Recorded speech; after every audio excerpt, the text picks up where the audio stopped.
So welcome back to the channel. Today we're going to talk about a super interesting topic, and it's semi-controversial one. So I got Allie with me. Hello. So what we're going to talk today about is what I've seen is that boomers coming out of retirement and actually working at Home Depot and actually taking jobs for entry-level people because they don't know what to do with their time. So we've been to Florida, and I've noticed that some people are actually taking up jobs from entry level because like when you work at Home Depot, it's like a more entry level. Would you agree with that or no? Yeah. Doesn't require a whole lot of skills. Anybody can do it. So I spoke to this one person. He said, oh yeah, we have a club, a retirement club at Home Depot, and we work a few days out of the week, and it's really really nice because I don't know what to do at the house. And he said that he lives alone and he doesn't talk to people much at home. And so he wanted to do something with his time. And so he loves working at Home Depot because he gets to talk to people all day. This is the guy in the barbecue department, Yeah, right? yeah. Oh, he was so fun to chat with. He was giving us recipes. He loves to talk about barbecuing and grilling all day and the fishing poles. And yeah, he loved it. So that is all great, but for these people that are trying to get into the job field and are trying to make a living from it and are just are getting out of college, trying to gain some customer experience, like customer service experience, Home Depot's a great tool or a great way to gain some experience, right? Yes, I don't think Home Depot for a young person would be a forever job unless you wanted to move up the ranks, like, store manager, general regional manager, that kind of career development within Home Depot. But Home Depot seems to me like maybe like a stepping stone job, just a means to an end. It's probably not anybody's dream job. Um, so those are my thoughts. So I would agree with that, but what I would say is that just because it's like the dream job or because it's your dream job, um, doesn't, like when you get out of college, you need to gain experience, right? That's what they all say. You gotta like do your resume a little bit, and trying to get your name out there and put some stuff on your resume besides just doing your projects at home. Yeah. And I think Starbucks, I think Home Depot, I think Walmart are a great place for people to kind of, or, like at a, Taco Bell or something. I feel like it's a great spot for people to gain valuable experience. And you can do that through college, right? You can do that even after high school. But when these boomers are retired and are taking these jobs, that's an opportunity that somebody's not going to have at Home Depot to gain that valuable experience to put that on the resume. That's a really good point. Yeah, because Home Depot would be a great first job for somebody. It teaches you customer service, it teaches you how to do inventory, maybe you handle a little bit of the financials in the back end. Maybe you learn how to deal with difficult customers, how to receive shipments in the back of the store.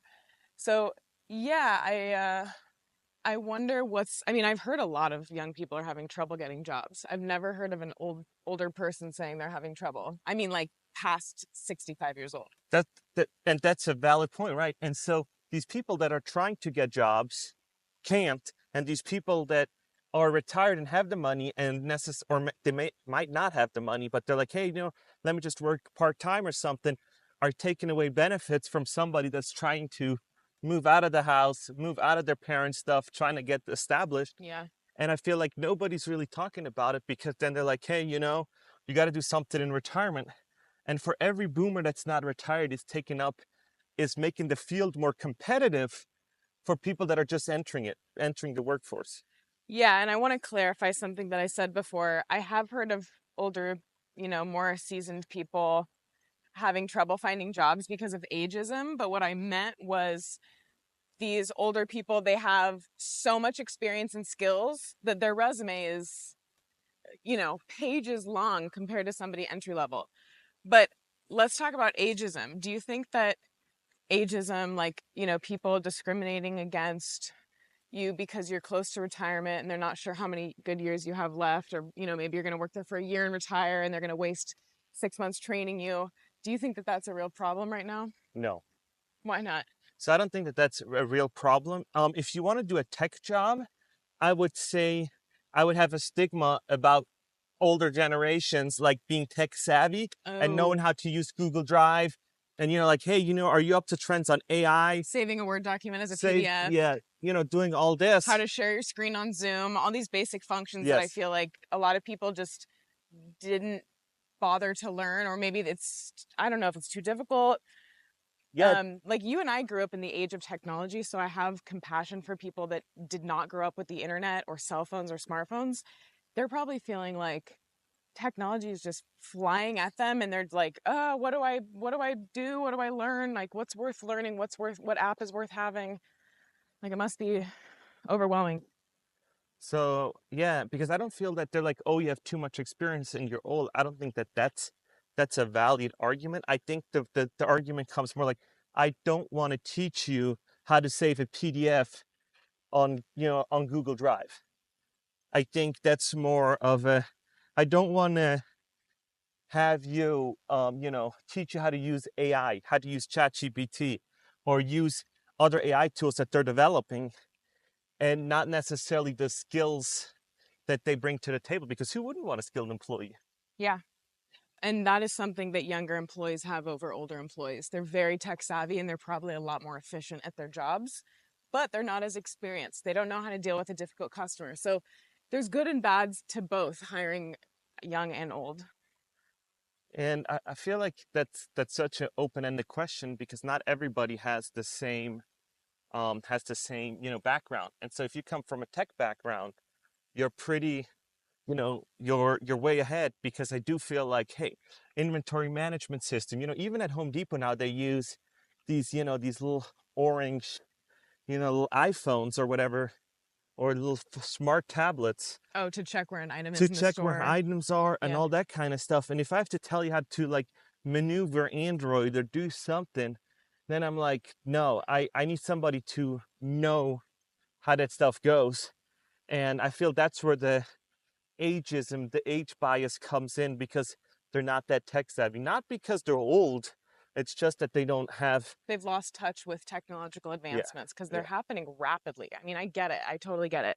So if you're watching this, let us know in the comments if you've ever dealt with a young person at work who maybe doesn't have like the people skills or like the work experience, and it was frustrating, or maybe instead you've had a experience at work with somebody who's of the older generation, like the silent generation, who's working and is just really slower because they don't understand the technology. Which would you find more frustrating? Yeah, let us know, because for me, 100% it'd be technology. Like because your mom calls us, even my mom calls me and asks me a question that Google can answer now. And it's like, why are you going around all this, um, going around all this, like picking up the phone, calling me, rather than just ask Google, Yeah. just like this. Hey Google, my phone or my internet's not connecting. What do I need to do? My number one piece of advice for anybody who's maybe feeling like they're not very tech savvy, you can Google anything, and there's going to be a YouTube video tutorial on it, or there's going to be a step-by-step guide on how to do it. Like you can Google anything, how to add a new row in Excel. And Um, YouTube it. Just ask. yeah, what are interest rates right now on a federal level? Like you can Google anything. Yeah. Yeah. Yeah. And so I think that's where the ageism and that kind of stuff comes in. Not necessarily because they're old or medical problems. I don't think anybody really cares about that. Let me know in the comments if you would care about that. Um, or if you have an experience where ageism, or like age is a problem. I could see if you need to be, doing something super active, being super active, and then you're like, oh my gosh, if a 65-year-old's gonna apply, he might end up in the hospital. Well, that's why they have physical requirements for jobs, such as you have to be able to pick up a 25-pound box by yourself, or be able to climb stairs. Sometimes there are physical requirements that, somebody who's older might not want to have that job because they could get hurt. I feel like this video we're talking about just smack about older people. No, it's not about that. It's just like I'm just giving, the perspective of how it is right now. And these people that are Yeah. in the job market right now are having, like I'm seeing it, they're having problems. And I saw somebody in the comments said that her husband used to work at a tech company, got laid off in Seattle, couldn't find another one. So he found another job that's not in the tech industry, right? So, and she didn't get back to me, or they didn't get back to me about what kind of job they got, but it says it pays way less, and they're just trying to have that job to hold them over till they can get another tech job. So Yeah, it's, sometimes these entry level roles are a means to an end. It's not necessarily you're going to be your first job. It might be your last job. It might be an in-betweener job when you're yeah, in between roles. because making some money is better than making no money, right? Yeah, and I hope that these types of jobs that require very little skill, maybe just patience, um, such as working on the floor at Home Depot, I hope that they're not taken up by AI, because what will all these people do? Yeah. We're talking about how older people are taking jobs away from younger people. What if technology takes away jobs from both of those groups? Then we got a huge problem. Yeah, we already had already talked on the channel about, about AI. A lot of people think it's like it's too far out, and other people think it's around the corner. I think it's inevitable, but I don't know when or how long that's going to be. From what I understand, they're working right now. They, meaning like the government or like regulatory agencies, are trying to work to figure out how they can have safe AI use So I in think that's business. nonsense. I think that whole thing, like trying to do safe AI, that's all nonsense. Because, Really? yeah, because every law that the government is gonna, everything that the government touches turns to shit. And then when they're starting to like regulate AI or do something, then there's ways around it and other things. So, the idea is great. The hypothetical idea is great. But as soon as the government gets involved, like Obamacare and all these other things, and I think you guys know it, you guys let me know last time that everything the government touch just turns into doo-doo. From nice cooked baking sheet of flan, it turns to doo-doo real quick. So I love the idea, but yeah, go ahead with your thought. No, no, I'm just listening. I'm trying to think of like I mean, you're kind of getting into like, should we have small local government or like big federal government?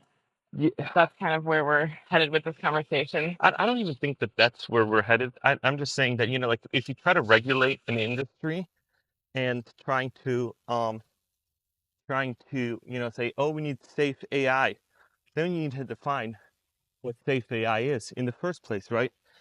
And be like, and we're revolving so fast that we can only do laws of past experiences, right?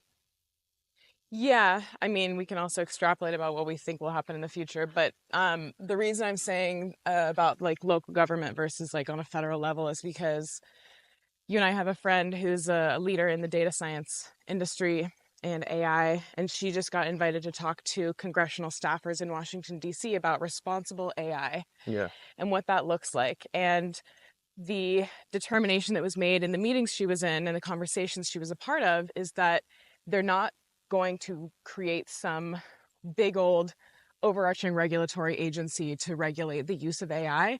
They're going to leave it up to businesses to define what responsible AI looks like for those entities. So I'm kind of glad. I'm glad they're not going to like put a big blanket set of rules or they're like gonna invent the AI police. right, Like it's right.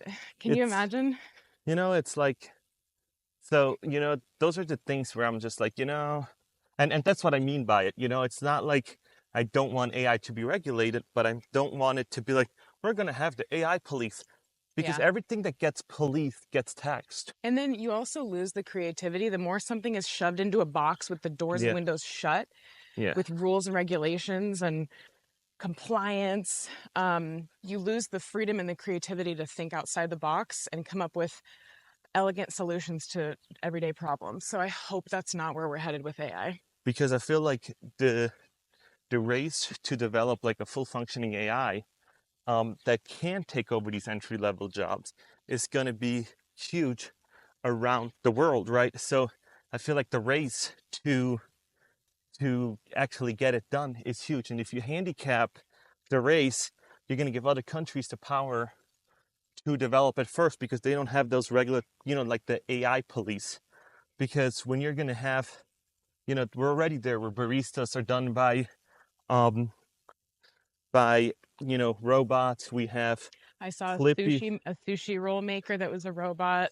Yeah. And so we had this Flippy. conversation. Yeah. We had conversations the other day and we said, if you're going to have all these restaurants that are going to do sushi, um, with a robot, then at one point having an all human restaurant will become a trend, or like a high-end establishment where it's not made by a robot, right? That kind Yeah. of was the conclusion, right? And you were saying like if all these, if say there's 500 sushi restaurants in Las Vegas. I don't know if that's true.